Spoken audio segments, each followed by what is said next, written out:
types of beam. Types of beam. Beam means the load must act. Suppose this is the beam. The load must act perpendicular to the longitudinal axis of the member or beam. In this case, the load always act perpendicular to the longitudinal axis. Suppose this is the axis of the beam. So in this case, the load act in transverse directions, means perpendicular to the longitudinal axis of the beam. In case of the bar, the load act along the axis of the member. So we have types of beam means one is your simply supported beam.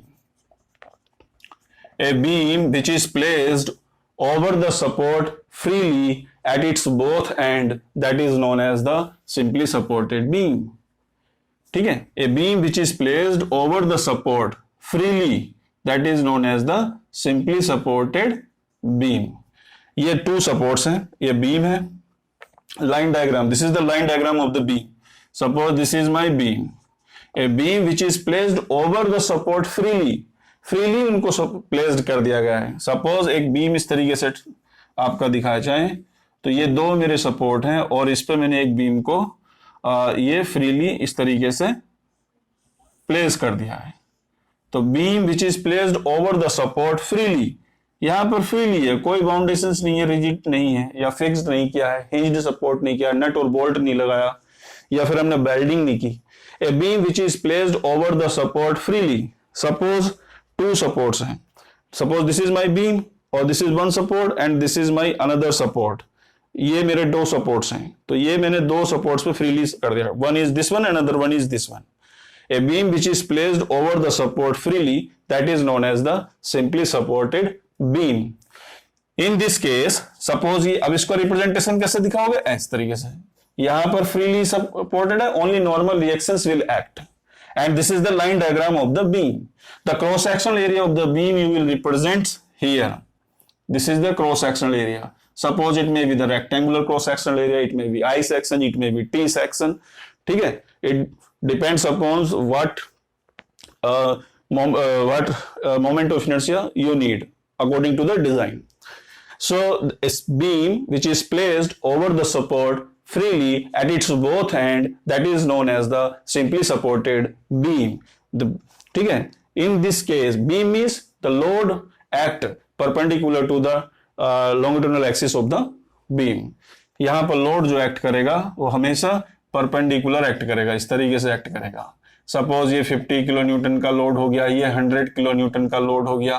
ठीक है, तो load और ये जो axis है both are perpendicular to each other. both are perpendicular to each other.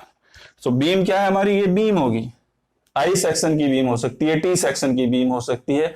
ठीक है, अब वो बीम की बेंडिंग स्ट्रेंथ पर डिपेंड करेगा. बीम क्रॉस सेक्शन एरिया क्या रखना चाहते हो, मोमेंट ऑफ इनर्शिया.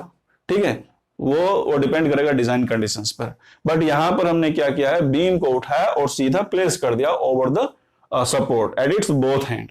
तो beam which is placed over the support freely at its both end, that is known as the simply supported beam. और इसका रिप्रेजेंटेशन क्या होगा लाइन डायग्राम में? ये रिप्रेजेंटेशन होगा. यहां पर आप वर्टिकल रिएक्शन शो करोगे. Suppose this is my A point, suppose this is my B point. So here the vertical reaction is R A and R B. Now you can apply the condition of equilibrium in y directions, because in this case we have the load in only one direction, means y directions. So summation of the forces in upward directions, upward force you may consider positive, downward force you may consider negative, but summation of the forces in equilibrium conditions, summation of the forces in vertical direction, it must be 0. तो यहां पर हमने simply supported beam को देखा. अब आगे चलते हैं.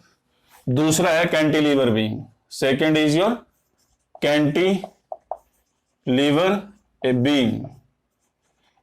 कैंटिलीवर बीम क्या है? A beam which is fixed at its one end. A beam which is fixed at its one end and free at the other end. एक एंड को हमने फिक्स कर दिया और दूसरे एंड को फ्री छोड़ दिया, उसको बोलते हैं हम cantilever beam. A beam which is fixed at its one end and free at the another end. ये मेरा क्या है, लाइन डायग्राम है केवल, ये याद रखना। बीम का क्रॉस सेक्शन एरिया इस तरीके की बीम होगी, ये इस तरीके की 3 डायमेंशनल बीम हो सकती है, रेक्टेंगुलर क्रॉस सेक्शन एरिया की हो सकती है बीम, ठीक है। तो बीम का क्रॉस सेक्शन एरिया अलग अलग हो सकता है, यहां पर इसका cross section area representation, T section I section की बीम हो सकती है ये मेरी, ठीक है। वो डिजाइन कंडीशन पर डिपेंड करेगा, ये टी सेक्शन की है तो बीम ऐसे भी हो सकती है, ठीक है। तो बीम ऐसा नहीं है कि ये लाइन डायग्राम हो गया बस खत्म हो गया, तो ये मेरा डिपेंड करेगा कि ये आपका, ठीक है, तो ये आपका यहां पर है, तो टी स्क्वायर क्रॉस सेक्शन हो गया, टी क्रॉस सेक्शन हो गया, आई क्रॉस सेक्शन की बीम हो सकती है, ठीक है। तो ये आपका कितना मोमेंट ऑफ इनर्शिया रखना है, ठीक है, एरिया मोमेंट ऑफ इनर्शिया रखना है, वो जो है बेंडिंग स्ट्रेंथ पर डिपेंड करेगा, यहाँ आई, ठीक है। तो ये मेरी इस टाइप की बीम्स हो सकती हैं सारी, ठीक है। तो ये आपको ध्यान में रखना है, ऐसा नहीं है कि ये जो है, ठीक है। तो यहां पर आपका ये इस तरीके की बीम्स मिलेंगी देखने को। तो स्क्वायर क्रॉस सेक्शन हो सकता है, टी क्रॉस सेक्शन एरिया हो सकता है, और आई क्रॉस सेक्शन एरिया है, बट इसका यहाँ पर लाइन डायग्राम जो रिप्रेजेंटेशन है वो इस तरीके से है, ठीक है। A beam which is fixed at its one end and free at the another end, that is known as the cantilever beam. तो ये आपका इस तरीके से दिया रहेगा, यहां पर एक्सटर्नल अप्लाइड लोड P होगा सपोज। अब इसका रिप्रेजेंटेशन कैसे करोगे, फोर्स रिप्रेजेंटेशन, तो मैंने आपको बताया था यहां पर ये फिक्स्ड जॉइंट है, सो यहां पर आपका क्या होगा, one is your horizontal reactions, another one is your vertical reactions, and this is my external applied load. तो this is the active load and these are the reactive forces. Now the resisting moment, यहां पर fixed है ए point पर और ये B point free है, तो ए point पर फिक्स्ड है तो यहां पर आपका क्या करेगा, रेजिस्टिंग मोमेंट एक्ट करेगा, ये अप्लाइड लोड इसको झुकाना चाहेगा, इस तरीके से डिफ्लेक्ट करना चाहेगा। So here we have an resisting moment at point A, ये ए पॉइंट है, ये मेरा बी पॉइंट है। अब now you can apply the condition of equilibrium, summation of forces in vertical direction must be 0 and summation of the horizontal forces must be 0, और एक ले हुए आपका summation of the moment about any point it must be 0. So cantilever beam is a beam which is fixed at one end and free at the another end, that is known as the cantilever beam. ठीक है, अब बात करते हैं हम fixed beam. Third one is your fixed beam, और beam के case में आपका लोड ट्रांसफर्स एक्ट करता है, ठीक है, लॉन्गिट्यूडिनल एक्सिस के। A fixed beam, a beam which is fixed at its both hand, दोनों के दोनों एंड को हमने क्या कर दिया, फिक्स्ड कर दिया, तो इसको बोलेंगे फिक्स्ड बीम। ये लाइन डायग्राम है आपका। एक्चुअल बीम मैंने आपको बताया था कि स्क्वायर क्रॉस सेक्शन की हो सकती है 3D, ये आपका, ठीक है, इस तरीके से डायग्राम मैंने बताया था। तो यहां पर आपको स्क्वायर क्रॉस सेक्शन एरिया मिलेगा, ठीक है, तो ये आपका हो सकता है। दूसरा टी सेक्शन की बीम हो सकती है, T cross sectional area of the beam T section की, तो ये होती है प्रैक्टिकली, ठीक है, टी सेक्शन, आई सेक्शन, ठीक है, सर्कुलर क्रॉस सेक्शन। ये आपके डिजाइन पर डिपेंड करेगा कि क्या उसका बेंडिंग स्ट्रेंथ है, उस पर डिपेंड करेगा, ठीक है, सिमेट्रिकल है, अनसिमेट्रिकल बीम है, तो ये डिजाइन कंडीशंस पर डिपेंड करता है। बट आपको समझाने के लिए यहां पर मैं बता रहा हूं कि ये जो होती है, ठीक है, इस तरीके की बीम्स होती हैं। A beam which is fixed at its both end, that is known as the fixed beam and load always act perpendicular to the axis of the beam। ये जो बीम है यहां पर इस तरीके से लोड एक्ट करेंगे। सपोज ये P1 है, ये P2 लोड है।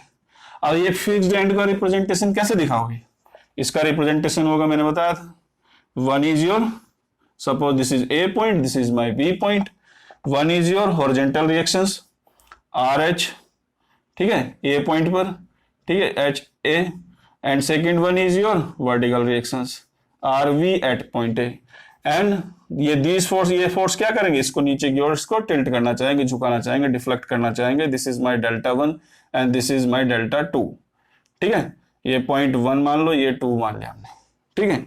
तो यहां पर रजिस्टिंग मोमेंट क्या करेगा, अपोज करेगा, तो रजिस्टिंग मोमेंट की डायरेक्शन यहां पर ये रहेगी MA, ठीक है। अब ये आगे इसका रिप्रेजेंटेशन इस तरीके से दिखा देंगे, this is my load P1, this is my load P2। इस एंड पे भी हमारी कितनी रिएक्शन एक्ट करेंगे, RBH हॉरिजेंटल रहेगा, दूसरा हमारा RB वर्टिकल रहेगा, और रेजिस्टिंग मोमेंट रहेगा आपका mv रहेगा।